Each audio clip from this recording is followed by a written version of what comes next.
तो आप सब लोगों ने एक चीज काफी ज्यादा सुनी होगी, मतलब हर बाबा हर गुरु इसके ऊपर बात कर चुका होगा, अहिंसा परमो धर्म या फिर धर्म हिंसा तदेव च।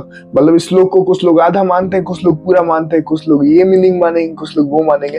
पर आज हम रियलिटी समझने वाले हैं कि आखिर ब्रह्मांडीय नियम है क्या जिससे ये दुनिया चल रही है, कौन सा वो नियम है जिसके ऊपर ये पूरा श्लोक टिका हुआ है ना। और इसको हम हमारे सनातन धर्म के अनुसार ही जानने वाले हैं, वो भी विथ प्रूफ। तो बात करते हैं इसी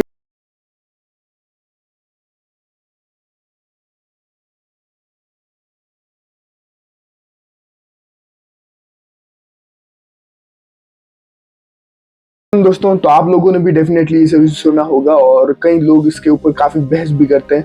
कई सारे सो कॉल्ड आचार्य, सो कॉल्ड गुरु भी इसके ऊपर अपना बयान दे चुके हैं। तो आज हम बात करने वाले हैं अहिंसा परमो धर्म या फिर धर्म हिंसा तदेव च। अब इस चीज को समझने से पहले हमको समझना होगा कि ब्रह्मांडीय नियम है क्या, वो नियम कौन सा है जिसके ऊपर ये पूरा श्लोक टिका हुआ है। उस नियम को हमारे जो भगवान के अवतार हुआ उन्होंने भी पालन किया, ऋषि मुनि हुए उन्होंने भी पालन किया, और पूरी सृष्टि इसी से चलती है। और आज के समय में भी सभी लोगों को ये नियम को समझना बहुत ज्यादा जरूरी है। जब वो ये नहीं समझते तभी ये सारी प्रॉब्लम शुरू हो जाती है। तो आज उसी को चीज को समझने वाले हैं। तो पहले समझते हैं आखिर वो नियम है क्या।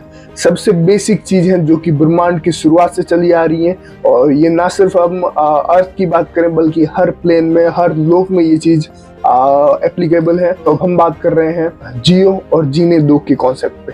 बहुत ही सिंपल नियम है ये, आप भी जियो और जीने दो। आप अपने, जैसे कि एक हमारा पॉपुलर वैदिक प्रिंसिपल है, know being can own another being. बहुत बेसिक चीज है कि कोई भी जीव किसी और जीव को ऊपर मतलब हिस्सेदारी या फिर उसको अधिकार नहीं रखता है। जाहिर सी बात है, जब ये नियम आप समझने लगेंगे तो आप किसी और की लाइफ में हस्तक्षेप नहीं करेंगे, बस दो जैसे चल रहे हैं वैसा चल रहा है।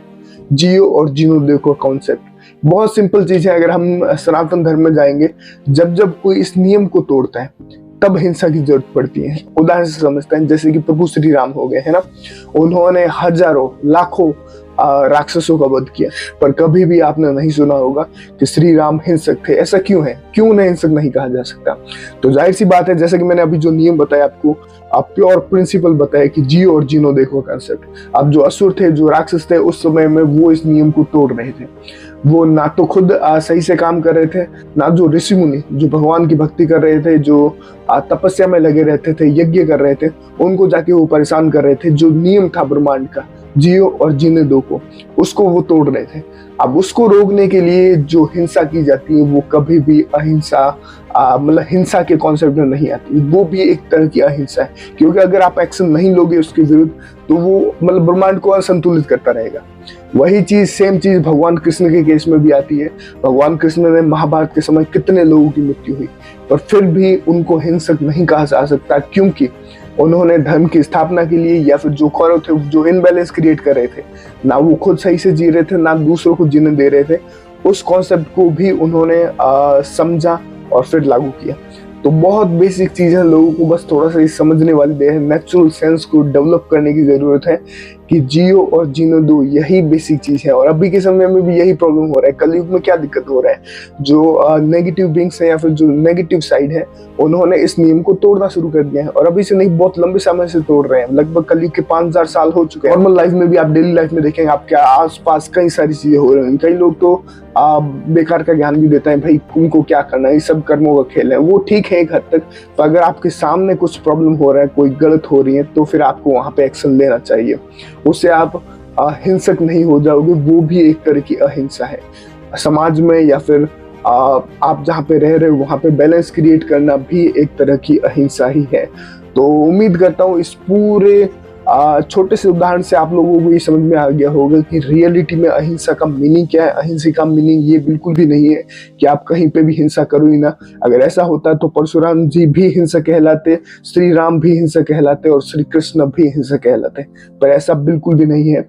जब जब लोग इनबैलेंस क्रिएट करते हैं, वो जियो और जीने दो के कॉन्सेप्ट को बेकार कर देते हैं या फिर उसको भूल जाते हैं, तब जो हिंसा की जाती है वो भी अहिंसा की कैटेगरी में ही आती है, क्योंकि वो दूसरों को भी हिंसा करने से रोक रही है और एक बैलेंस क्रिएट करने के लिए होती है। तो उम्मीद करता हूँ इससे आपको वो भी समझ में आ गया होगा कि आखिर रियल श्लोक क्या है। अहिंसा परमो धर्म, धर्म हिंसा तदेव च। अहिंसा का मतलब आप लोग समझ गए होंगे। तो मुझे नहीं लगता फिर इसमें बहस भी करने की जरूरत है कि कौन सा श्लोक रियल है कौन सा नहीं है। आपको बेसिक कॉन्सेप्ट समझ में आ जाना चाहिए, क्योंकि जितने भी श्लोक हैं, जितने भी हमारे शास्त्र हैं, उनका मेन पर्पस यही है कि लोगों को नॉलेज देना, उस नॉलेज को लेकर लोग अपने जीवन में अप्लाई कर पाए। तो उम्मीद करता हूँ इस वीडियो से आपको कुछ नया पता चला होगा और काफी समय से चले आ रहे हो इस प्रॉब्लम को भी सॉल्व हो गई होगी। बाकी अगर आप लोग चैनल पे नए हैं तो डेफिनेटली सब्सक्राइब कीजिए, और एक और बहुत इंपॉर्टेंट वीडियो लाने वाला हूँ मैं नेचुरल साइंस के ऊपर। अगर आप लोग जानते हैं तो कमेंट में जरूर से बताइए कि नेचुरल साइंस होता क्या है।